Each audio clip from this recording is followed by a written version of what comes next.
بداية الحلقة بنفتكر ان جنفيزة كانت بتتجوز بسليم وبتوافق ان هي تتجوزه، وبيكون ماهر شاهد على العقد، وجنفيزة وقتها بتصدق كلام سليم وان ماهر فعلا مش بيحبها. في الوقت ده صفاش بيكون حزين جدا على جواز جنفيزة، وبيتصل بيه أورهان وبيقوله انهم اتكشفوا، وماهر وراشد عرفوا ان هم هينقلوا البضاعة النهاردة ولازم يعرف كرشاد. وفي الطريق بيكون سليم وكرشاد وجنفيزة رايحين لبيت سليم في اسطنبول، وبيكون ماهر وراشد ماشيين وراهم، لكن بيتفاجئ ماهر ان العربيات بتتفرق، فبيقرر ان هو يمشي ورا عربية سليم، وبيطلب من باقي قوات الشرطة ان هم يمشوا ورا موكب العروسة. وبيلاحظ سليم ان ماهر وراهم، ولما جنفيزة بتقوله يقلل السرعة بيقول لها سليم ان ماهر جاي لابوها ما هوش جاي لها، وبيزود سرعته.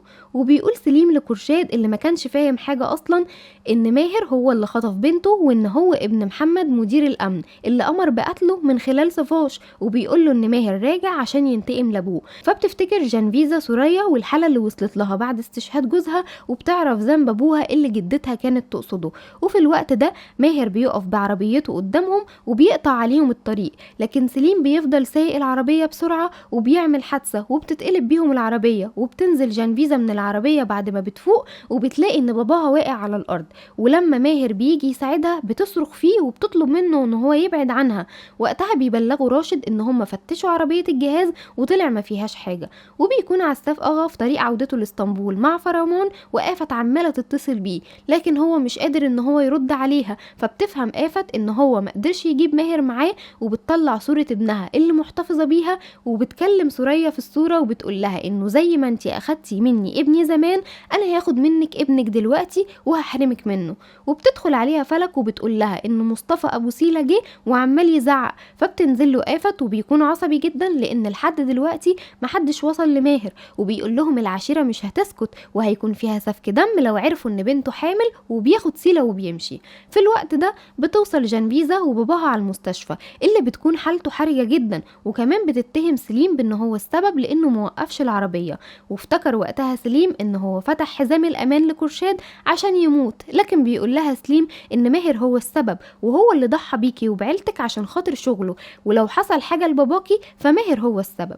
وبتيجي وقتها مكالمة لراشد من مدير الامن بيطلب منه ان هو يوقف ماهر عن العمل. ولما بيدخل ماهر عليه بيكون شاكك في أورهان ان هو اللي بلغهم، فبيتفاجئ ان راشد قال له انت موقوف عن العمل، واخد منه الكارنيه والسلاح. وماهر ما بقاش مصدق ان هو اللي بيتعاقب، وبيكون ماهر مصمم انه هيفضل وراهم لحد ما يقدر يوصل للبضاعة ويثبت ان هم اللي هربوها. فبيقول له راشد ان ده كده خطر على وظيفته وهيكون كده صعب ان هو يرجع لها تاني.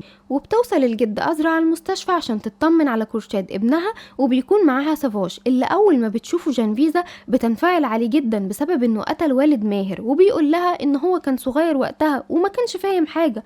وبيكون ماهر بيزور والدته في المستشفى وبيطمن عليها، وبتكون خايفة جدا ان جده يجي مرة تانية ويحرموه منها، فبيطمنها ان محدش ابدا هيقدر ان هو يفرقه عنها. وبنروح لاسطنبول وبيكون عساف قاعد مع آفت بيحكي لها عن ماهر وقد ايه هو شبه محمد، وان هو حاسس ان هو ظلم محمد لما بعد عنه. فبتقول له آفت مش لازم نتكلم في اللي فات دلوقتي، المهم دلوقتي شرفهم، وان مصطفى جه وهددها، وان مصطفى عنده حق لان هو خايف على بنته ولازم يكتب الكتاب قبل ما عشيرة مصطفى تعرف ان بنته حامل. وبيقول لها عساف ان سوريا لما شافته تعبت ودخلت المستشفى، لكن آفت بتكون مصممة على رأيها وان ماهر لازم يجي. وفي المستشفى بنشوف ماهر اللي راح لجنفيزة عشان يطمن عليها، لكن بتقوله ان ملوش حق يسأل عليها بعد ما سابها وشهد على عقد جوازها مع سليم. فبيفاجئها ان كتب الكتاب كان مزيف، وان ده كان جزء من العملية اللي عملها وجزء من خطته. فبتقوله بس انت برضو اتخليت عني في البنزينة، وبسببك اضطريت ان انا اعقد اتفاق مع سليم، حتى لو كتب الكتاب مزيف فهي مضطرة ان هي تكمل حياتها مع سليم لان هي بتوفي بوعدها مش زيه، وبتقلع خاتمها وبتديهوله. وصفاش بيوصل له مكالمة ان بوريس قدر يحمي البضاعة، وفي الاسم سليم بيكون مع راشد وبيكون عاوز يشتكي ماهر عشان عرض حياتهم للخطر، وان لازم يعاقب ماهر والا هيقول ان هو بوريس. وهنا كانت الصدمة، لكن راشد مهتمش بكلامه وعرفه ان كتب الكتاب كان مزور وان دي خطة كانوا عاملينها. وبتظهر جنفيزة مع جدتها بالمستشفى واللي بتكون زعلانة من ماهر، لكن هي من جواها لسه بتحبه، بس ازاي هيكملوا سوا وابوها هو اللي قتل ابو ماهر.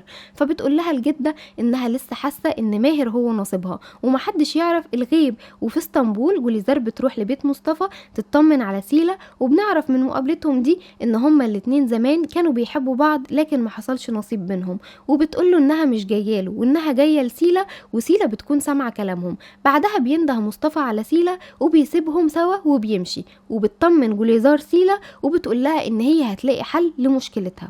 وبعد شوية بيكون فرمان مع مصطفى، واللي بنعرف ان فرمان هو اللي بلغ مصطفى بان ماهر مرضاش يرجع معاهم، وبيقترح فرمان على مصطفى عشان يخلصهم من المشكلة دي ان هو اللي يتجوز سيلا. لكن مصطفى بيتضايق منه جدا وبيقوله انت بتقول ايه وازاي بتقول كده، وان هو دلوقتي مهوش عارف هيتصرف ازاي لو ماهر مقبلش ان هو يتجوز بنته. بعدها بتظهر سيلا وهي سامعة كلامهم ده وبتقرر ان هي تنتحر عشان تنقذ والدها. وبتكون سيفدا قاعدة في الأوضة اللي قررت آفت تديها الماهر لما يجي، وبتتصور فيها بقى على أساس ان هي هتبقى آخر مرة تعرف تطلعها وتتصور فيها.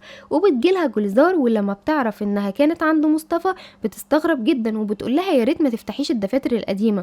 فبتقول لها بطلي تخاريف، وان كل اللي يهمها دلوقتي ان هي تضم ابنها كمال في حضنها. فبتستغرب سيفدا من كلامها جدا وبتحس ان هي بدأت ان هي تفقد عقلها. وكمان جوليزار بتقول لها اهم حاجة بالنسبة لها ان سيلا تتجوز ماهر. وقتها بيجي مكالمة لسيفدا من فرمان بيقول لها ان سيلا انتحرت، وبتكون خايفة عليها جدا وبتنهار جوليزار عشان خايفة على الطفل. وبنروح للمستشفى وبيطلع الدكتور يطمن جنفيزا على ابوها، لكن بيقول لها ان في كسور في دراعه ومش هيقدر يحركها تاني، بس في دكتور موجود في اسطنبول لو عمل له العملية ممكن يرجع يحركها تاني. وفي الوقت ده بيوصل سليم وبيقول لهم ان الدكتور ده تبع عيلتهم، فبتشكره جنفيزا جدا على وقفته معاهم. وبعدها بيطلب سليم من جنفيزا يتكلموا على انفراد، وقال لها اكيد عرفتي ان جوازتنا مزيفة، واعتذر ليها على اللي عمله معاها وطلب منها ان هي تسامحه وان هما يبدأوا صفحة جديدة مع بعض. وكمان طلب منها ان هي تروح معاه اسطنبول وهيعالج باباها.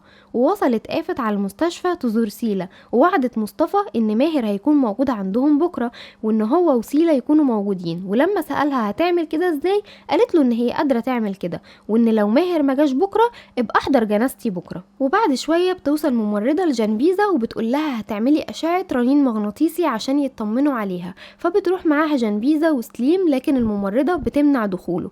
وقتها بتاخد جنفيزا بالعافية وبتركبها الأسانسير وبينزلوا للجراج، وبتسيبها وبتمشي وبتقول لها ان هي كده مهمتها انتهت. وبتلاقي جنفيزا ماهر قدامها وبيقول لها انه وعدها انه هيحميها وهيتجوزها، لكن جنفيزا مش بتكون مصدقاه وبترفض ان هي تروح معاه، فبياخدها غصب عنها وبيركبها العربية. وفي الوقت ده سليم بيكون شافهم وبيكتشف الخدعة وبيروح للجدة وبيقول لها ان ماهر خطف جنفيزا، فبتفرح الجدة جدا. وبيكون ماهر مقرر انه هيروح انطاليا ويكتبوا الكتاب هناك لانه توقف عن العمل بسبب اللي حصل. لكن جنفيزا بتكون حاسة بالذنب بسبب حالة سوريا لما شافتها في المقابر، وبتقوله ان هي بنت قاتل والده، فازاي ان هو هينسى حاجة زي دي. فماهر بيطمنها وبيقول لها ان هو فكر في كل الكلام ده لما كانوا بالكوخ، وشايف ان هي ملهاش ذنب في اللي عمله ابوها، وبيوعدها انه مش هيتخلى عنها تاني. في الوقت ده بيكون في ناس خرجت سوريا من المستشفى، وسوزان مش بتبقى عارفة هم مين ولا رايحين بيها فين. وبيكون ماهر وجنفيزا وصلوا على البنزينة وبيديها ملابس عشان تنزل تغير الفستان وتلبسها. فبتقول له جنفيزا ان هي خايفة تنزل فترجع ما تلاقيهوش زي ما عمل معاها قبل كده ويسيبها تاني. فماهر بيوعدها انه مش هيتخلى عنها تاني ابدا، لكن المرة دي قررت جنفيزا ان هي اللي تبعد عنه، وطلبت من اسرة موجودة بالبنزينة انهم يهربوها معاهم، وركبت معاهم فعلا. وبيجي مكالمة لماهر من سوزان ان مامته خرجت من المستشفى ومش عارفة ايه السبب، واول ما بيقفل معاها بتجيله رسالة ان مامته في بيت جده عساف، ولو عايزها تعالى البيت جدك. وبيتعصب ماهر جدا، وخصوصا كمان لما بيدخل البنزينة يدور على جنفيزا مش بيلاقيها، وبيعرف ان هي مشيت مع أسرة في عربيتهم. وجنفيزا بتنزل في اول محطة بتقابلها وبتاخد التليفون من عامل البنزينة وبتتصل بصفاش اللي كان مع سليم. واول ما سليم بيعرف انها جنفيزا بيقوله يسأله على مكانها والا هيقتله، لكن صفاش بيقول لها تهرب وان سليم معاه وان هو مختل عقلي. فبيضربوا سليم بالنار وبياخد التليفون وبيقول لها ان صفاش مات بسببك. وجنفيزا مش بتكون مستوعبة اللي بيحصل، وبتكون حاسة ان هي غلطت انها سابت ماهر، لكن بتتفاجئ لما بتخرج من البنزينة ان ماهر قدامها وبتطلب منه يحميها، وبتقول له ان سليم قتل صفاش، فبيهديها وبياخدها معاه. سليم بيروح لراشد وبيهدده ان لازم يرجع جنفيزا والا هيقول هيقتل الكل ويعرفه ان هو بوريس. وتاني يوم بتصحى جنفيزا من نومها وبتكتشف ان هم راحوا لاسطنبول مش انطاليا، وبتخاف جدا لسليم يعرف مكانهم لان هو كمان جاي على اسطنبول. فبيقول لها ماهر ان هو اضطر ان هو يغير الخطة، وان المكان اللي هيروحوا له مستحيل سليم يوصل لهم فيه. وبيروحوا المكان يفطروا فيه، وبيتفاجئ ان جنفيزا طلبت تفطر كوارع، وبيقول لها ازاي بنت رايقه زيك مش بتفطر حاجه خفيفه كده؟ قالت له يا سلام يا اخويا، ما انت كمان بتفطر كبده. وقعدوا يضحكوا مع بعض من قلبهم. وبتكون سوريا وصلت لبيت عساف وبيحضروا للفطار، وكمان دخل مصطفى وبنته سيلا مع سيفدا لبيت عساف ورحبوا بيهم جدا، وبيقول لهم اتمنى ان انا ما كنتش جيت على الفاضي وان ماهر يكون جه. فبترد عليه آفت بكل ثقه وبتقول له ماهر في الطريق. وعلى الفطار سيفدا بتعرف ان سوريا في البيت وبتتجنن، وبتقول لهم ازاي تدخلوها هنا وهي السبب اللي اخدت مني جوزي وكمان اتسببت ان انا اتجوز من طفل صغير. فعساف بيقول لها ان ده كان الحل الوحيد عشان يقدروا يجيبوا ماهر. وبيدخل خورشيد يقول لهم ان ماهر وصل، وماهر بيقول لجنفيزا ان ده بيت جده، وبيدخل ماهر مع جنفيزا القصر وهو ماسك ايديها، وبيكون كل اللي موجود في صدمة، وبتخلص الحلقة على كده. يا ترى ايه اللي هيحصل الحلقات الجاية؟ وماهر هيعمل ايه مع جنفيزا؟ وهيقول لهم ايه عليها في بيت جده عساف؟ ده اللي هنعرفه الحلقات الجاية. تابعوا معانا وما تنسوش تعملوا لايك لو الفيديو عجبكم، وشير كمان، وتكتبوا لي في الكومنتات ايه الحاجات اللي انتوا عايزيني الخصها الفيديوهات الجاية.